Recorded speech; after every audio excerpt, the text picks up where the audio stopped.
Hello friends, welcome to the Exams Made Simple. So we are back with the Indian Express and PIB from 17th to 19th of August. और अगर आपको ये videos अच्छे लगते हैं तो please ज़रूर इनको लाइक कीजिए, अपने फीडबैक्स वगैरह दीजिए और इनको शेयर कीजिए ताकि हमको भी और मोटिवेशन मिले ये वीडियोस बनाने का. So let's start with the Indian express. तो पहला जो आया है आर्टिकल काफ़ी इंपॉर्टेंट एक्सप्लेन सेक्शन में, how national recruitment agency NRA will streamline recruitment process. तो एक इन लोग एजेंसी बना रहे हैं NRA, national recruitment agency. Basically ये 3 एग्जिस्टिंग एजेंसीज़ को मिलाकर बनाई जा रही है. मिलाकर का मतलब ये नहीं कि वो एग्जिस्ट नहीं करेंगी, वो भी एग्जिस्ट करेंगी. सो इसका काम क्या रहेगा NRA का, it will conduct a common eligibility test. एक CET कंडक्ट किया जाएगा और इसमें जो स्कोर रहेगा कैंडिडेट का उससे वो कोई दूसरी एजेंसी, कोई भी रिस्पेक्टिव एजेंसी में अप्लाई कर सकते हैं. ओके, तो क्या वो सारी गवर्नमेंट वैकेंसीज़ के लिए टेस्ट कंडक्ट करेगी? तो नहीं, अभी जो CET रहेगा वो केवल ग्रुप B और C यानी नॉन टेक्निकल पोस्ट जो हैं ग्रुप B और C की, उसके लिए कंडक्ट किया जाएगा. और 3 एजेंसी जिनका मैंने कहा था वो हैं SSC that is staff selection commission, railway recruitment board RRB and IBPS that is institute of banking personal selection. Okay, और बाद में और ज़्यादा एग्ज़ाम्स कंडक्ट किए जाएंगे. और इस एजेंसी में जो रिप्रेजेंटेटिव्स भी रहेंगे वो SSC, IBPS और RRB के रहेंगे. और ये जो टेस्ट होगा ये 3 लेवल्स पे होगा. ग्रेजुएट, जैसे SSC का अभी CGL एग्ज़ाम होता है, आप में से कईयों ने दिया होगा. देन हायर सेकेंडरी के लिए जैसे SSC का ही होता है CHSL. और इसके अलावा मैट्रिकुलेट 10th पास कैंडिडेट्स के लिए भी होगा. ओके, लेकिन ये जो 3 रिक्रूटमेंट एजेंसीज़ हैं ये अभी भी अपनी फंक्शनिंग बाकी कैरी ऑन करेंगी. और ज़्यादा कैंडिडेट्स के लिए इजी बनाने के लिए हर डिस्ट्रिक्ट में एग्जामिनेशन सेंटर्स बनाए जाएंगे. और जो CET का स्कोर रहेगा वो 3 साल के लिए वैलिड रहेगा जब से रिज़ल्ट डिक्लेयर होगा. ओके, सो मतलब ये कह सकते हैं कि 3 साल के बाद at a particular point of time candidate के पास में 3 रिजल्ट्स रह सकते हैं और उनमें से जो भी बेस्ट स्कोर रहेगा it would be deem to be the current score of the candidate. ठीक है, तो काफ़ी ज़्यादा इसमें मतलब सहूलियतें दी गई हैं, काफ़ी फैसिलिटीज़ दी गई हैं. And CET will be conducted in multiple languages. तो DOPT मिनिस्टर का कहना है कि ये 12 लैंग्वेजेस में किया जाएगा that are in the 8th schedule of the constitution of India. Okay, so remember the 8th schedule has the इसमें आपको इंडिया की जो लैंग्वेजेस हैं उनका जिक्र है. तो आपके लिए क्वेश्चन है कि you have to tell me. Okay, there are 22 languages. So आपको बताना है कौन कौन सी लैंग्वेजेस हैं. ओके, 8th शेड्यूल में. Fine. So next is how severe is plastic pollution in Atlantic Ocean. तो अभी एक स्टडी आई है नेचर कम्युनिकेशंस की जिसने बताया है कि माइक्रोप्लास्टिक पोल्यूशन जो है अटलांटिक ओशन में वो 11.6 टू 21.1 मिलियन टन्स का है. Okay, and this indicates that inputs and stocks of ocean plastics are much higher. Okay, अब माइक्रोप्लास्टिक होते क्या हैं? तो बेसिकली ये प्लास्टिक डेब्री होता है जिसका साइज होता है it is less than 5 mm. Okay, 5 mm से कम होता है जो प्लास्टिक डेब्री का साइज़, उसको माइक्रोप्लास्टिक कहते हैं. And it is about the size of a sesame seed. Okay, तो उसके वैसे कई सारे सोर्सेज हैं माइक्रोप्लास्टिक्स के, लेकिन एक मेन सोर्स क्या है, जो बड़ा कोई प्लास्टिक का पीस होता है जब वो छोटे पीसेज में डिग्रेड करता है which are difficult to detect, तो वो माइक्रोप्लास्टिक्स बनते हैं. Okay, and why is plastic pollution specially harmful? तो वैसे प्लास्टिक्स का यूज़ क्यों किया जाता है? आपको पता है, आप पॉलीथीन बैग्स वगैरह प्लास्टिक क्यों यूज़ करते हैं? Because they are very durable. वो काफ़ी टाइम तक सूटेबल रहते हैं. ओके, और उनका यूज़ काफ़ी है ना पैकेजिंग वगैरह में और फूड स्टोर करने में किया जाता है. बट इससे ये भी समझ में आता है कि बहुत टाइम लगता है उनको डिग्रेड होने में. ओके, डिकम्पोज होने में. It can take approximately hundreds to thousands of years depending on the type of plastic और उसको कहाँ डंप किया जा रहा है। अब कई बार जो ये प्लास्टिक वगैरह है ये जब रिलीज़ हो जाता है ओशियंस वगैरह में, तो वहाँ पे भी वो काफ़ी ज़्यादा ये प्लास्टिक पोल्यूशन इम्पेक्ट करता है marine life, ocean health, coastal tourism और ह्यूमन हेल्थ को भी। तो कई सारी ऐसे पहले भी न्यूज़ आई है कि मरीन एनिमल्स जैसे कि वेल्स, सी बर्ड्स, टर्टल्स, ये इन्होंने प्लास्टिक को इंजेस्ट किया and they often suffocate. Okay, next is what is vaccine nationalism and how does it impact the fight against कोविड-19। तो अभी वैक्सीन नेशनलिज्म क्या है पहले वो देख लेते हैं। एक्चुअली में जब कोई वैक्सीन बनाई जाती है और कोई पर्टिकुलर कंट्री जो है वो उस वैक्सीन को एक्वायर करने की कोशिश करती है केवल अपने सिटीजन्स के लिए। Okay, so there is a vaccine manufacturer and जो भी यहाँ पे नेशन की गवर्नमेंट है ये इनके साथ में डील करती है टू गेट द, मतलब पहले से एक प्री परचेज अग्रीमेंट होता है गवर्नमेंट और वैक्सीन मैन्युफैक्चरर के बीच में to get the vaccine for its own citizens और रेसिडेंट्स। ओके, और अपने डोमेस्टिक मार्केट को प्रायोरिटाइज करती हैं before they are made available in other countries. ठीक है, तो ऐसे मतलब ऐसे देखा गया है यूएस, यूके, जापान और यूरोपियन यूनियन जो है उन्होंने काफ़ी खर्च किए हैं कि मतलब जो वैक्सीन फ्रंट रनर्स हैं जैसे फाइज़र, जॉनसन एंड जॉनसन, इनसे कि पहले से मतलब जो प्री परचेज अग्रीमेंट किया हुआ है कि वैक्सीन बनने पे सीधे उनके मार्केट्स को उनके सिटीजन्स को दी जाए। तो क्या कोई लॉ है टू प्रिवेंट वैक्सीन नेशनलिज्म? तो वैक्सीन नेशनलिज्म जो है वो पब्लिक हेल्थ प्रिंसिपल्स के अगेंस्ट है। ओके, ऑब्वियसली आप मतलब केवल पर्टिकुलर कुछ सिटीजन्स को, कुछ लोगों को पहुंचा रहे हो तो it is kind of against humanity. ठीक है ना, बाकी क्या मतलब दूसरे देश जो हैं वहाँ पे भी मतलब ह्यूमन बींग्स ही रहते हैं, तो you are not considering them. Okay, so it is against the global public health principles. लेकिन फिर भी इस वैक्सीन नेशनलिज्म को रोकने के लिए कोई भी प्रोविजंस नहीं है इंटरनेशनल लॉज में। Okay, please remember this is a very important concept, vaccine nationalism. अब इसके ड्रॉबैक्स क्या है और इसके ऑल्टरनेटिव क्या हो सकते हैं? तो मेजर ड्रॉबैक क्या है कि जो कंट्रीज़ जहाँ पे ऑलरेडी बहुत कम रिसोर्सेज हैं और उनकी बार्गेनिंग पावर भी कम है तो they are at a disadvantages. तो मतलब एक डिवाइड जो है वो और ज़्यादा क्रिएट हो जाएगा। तो अगर जिन कंट्रीज़ में बहुत सारे केसेस हैं वो अगर पीछे रह गई इन ऑब्टेनिंग द वैक्सीन तो उससे क्या होगा? डिजीज़ तो रुकेगी नहीं, तो it will the disease will continue to disturb the global supply chains और इससे पूरी इकोनॉमीज़ पे, सारी इकोनॉमीज़ पे असर पड़ेगा। Okay, now next is who was Susan B Anthony the American suffragist Trump has pardoned after 148 years. तो ये बहुत ही मतलब now the personality is important but the step which has been taken is kind of बस वही popularity gain करने के लिए, but it is kind of senseless. Okay, so अभी 19th अमेंडमेंट एक हुआ था यूएस कॉन्स्टिट्यूशन का। ओके, उसकी 100th एनिवर्सरी है and this 19th amendment to US constitution it gave American women the right to vote. ठीक है, इसमें जो अमेरिकन वीमेन हैं उनको वोट करने का अधिकार मिला था।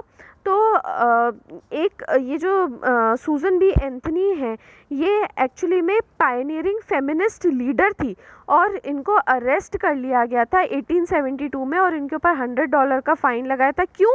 क्योंकि इन्होंने वोटिंग की थी और ये उन लॉज को डिफेंड कर रही थी that allow only man to cast a ballot. ठीक है, तो उस टाइम पे जो एक कानून चलता था कि केवल जो मैन हैं वो वोटिंग कर सकते हैं, उस चीज़ के अगेंस्ट थी, फेमिनिस्ट थी, इन्होंने खुद जाके वोटिंग करी थी।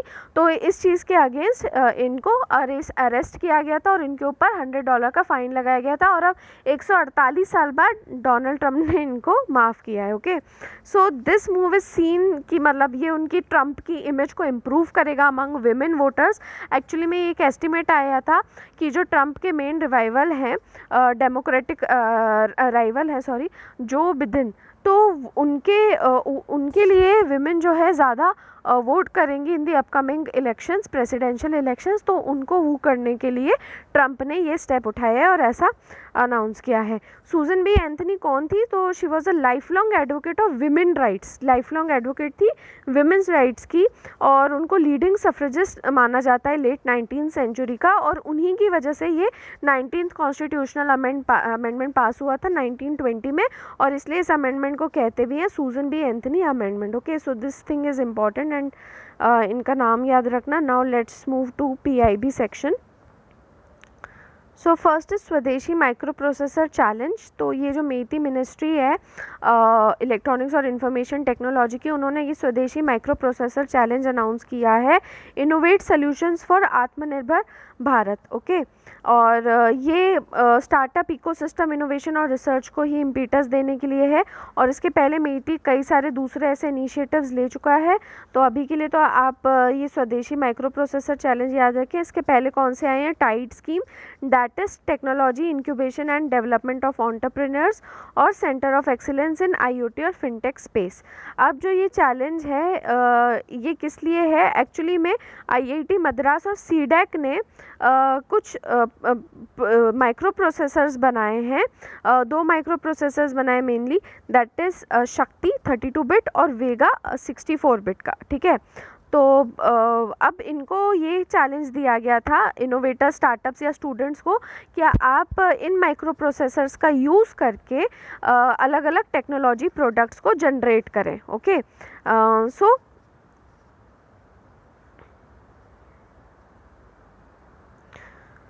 ये था चैलेंज। और एक और चीज़ याद रखना है कि ये जो IIT मद्रास और CDAC ने माइक्रो प्रोसेसर्स बनाए हैं, ये ओपन सोर्स आर्किटेक्चर का यूज़ किया है, और ये भी एक्चुअली मेती का प्रोग्राम ही था, माइक्रो प्रोसेसर डेवलपमेंट प्रोग्राम, जिसके तहत उन्होंने ये दोनों माइक्रो प्रोसेसर्स डेवलप किए हैं। याद रखना IIT मद्रास का है शक्ति और CDAC का है वेगा। ओके, और ये अभी NRA के बारे में हमने अभी एक्सप्रेस में डिस्कस कर लिया है। वन मोर थिंग कि ये फ़ायदेमंद क्यों है? एक्चुअली में अभी क्या है कि नेशनल एजुकेशन पॉलिसी भी काफ़ी ज़्यादा न्यूज़ में है, और आपको पता है कि रिसेंटली ही एंट्रेंस एग्ज़ाम्स को मिलाने के, जैसे नीट वगैरह हो गया, और इस तरीके की चीज़ें की जा रही है ताकि जो कैंडिडेट्स हैं उनको एग्ज़ाम्स के उनके ऊपर प्रेशर कम रहे और काफ़ी इजी रहे। ठीक है, एग्ज़ाम्स वगैरह का प्रोसीजर, वरना इतने सारे एग्ज़ाम्स है पूरा टाइम आप नोटिफिकेशन ही देखते रह जाते हो। तो इसके लिए इन सब चीज़ों को इजी करने के लिए, and it is also major relief to poor candidates. तो वही है कि अभी मल्टीपल एजेंसीज हैं, उनके कई सारे एग्ज़ाम होते हैं, तो उनके एक एक की बैठ के फ़ीस भरो, फिर ट्रैवल बोर्डिंग का खर्चा वगैरह आता है। So this will reduce the financial burden on candidates. Okay, now Dhanvantari Rath to bring Ayurveda at door steps of Delhi police families. Actually में धन्वंतरी रथ जो है ये पहले ही मतलब आ चुका है, लेकिन ये पुलिस केवल दिल्ली पुलिस के लिए था, अब उनकी फैमिलीज़ के लिए भी एक्सटेंड किया जा रहा है। तो इसके लिए MOU जो है वो साइन किया गया है बिटवीन AIIA और दिल्ली पुलिस के बीच में। तो all India institute of Ayurveda और दिल्ली पुलिस के बीच में है, और जो आयुर्वेद की प्रिवेंटिव और प्रमोटिव हेल्थ सर्विसेज है उनको रेसिडेंशियल कॉलोनीज़ यानी उनकी फैमिलीज़ तक ले जाने के लिए। ओके, तो एक मोबाइल यूनिट रहेगा इसमें, धन्वंतरी रथ।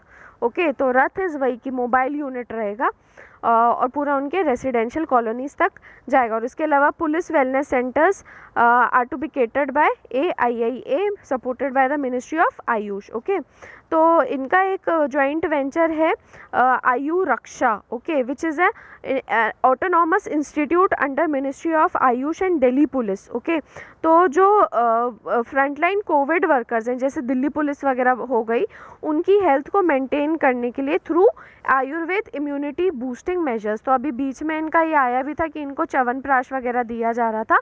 तो ये आयु रक्षा ये जॉइंट वेंचर है, याद रखना, AIIA का, और इसी प्रोजेक्ट के कंटिन्यूएशन में आयुर्वेद का ये जो केयर है इसको उनके फैमिलीज तक लेके जा रहे हैं। Now Indian railways introduces drone based surveillance system for railway security. Okay, तो ड्रोन सर्वेलेंस टेक्नोलॉजी है वो काफ़ी इम्पॉर्टेंट और कॉस्ट इफेक्टिव प्रूव हो चुकी है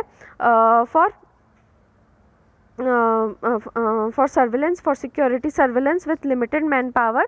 तो जो मुंबई डिवीज़न है सेंट्रल रेलवेज़ का, उन्होंने अभी 2 निंजा यूएवीज़ को अक्वायर किया है। UAV is nothing but drone only, unmanned aerial vehicles, और वो बेटर सिक्योरिटी और सर्विलेंस के लिए इन रेलवे एरियाज जैसे कि station premises, railway track sections, yards, workshops के लिए। Okay, now launch of tribal health and nutrition portal Swasthya and opening of national overseas portal और नेशनल ट्राइबल फेलोशिप पोर्टल। ठीक है, तो ये सब जो है मिनिस्ट्री ऑफ ट्राइबल अफेयर्स ने किया है।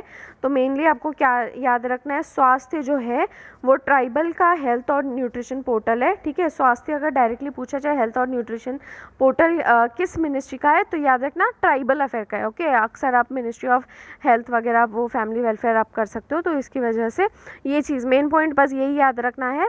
और दूसरी बात, एक न्यूज़ लेटर भी इन्होंने लॉन्च किया है हेल्थ और न्यूट्रिशन पे, जिसका नाम है Aalekh. Okay, now world solar technology summit ISA international solar alliance जो है वो अपना पहला world solar technology summit organise कर रहा है ऑन 8 सितंबर 2020 on virtual platform. Okay, so this is your question number 2 for today, कि आपको बताना है ISA के बारे में, कौन सी कंट्रीज़ इसमें हैं, किसने शुरू किया था, कब शुरू किया था, तो बेसिक जानकारी वो आपको बताना है।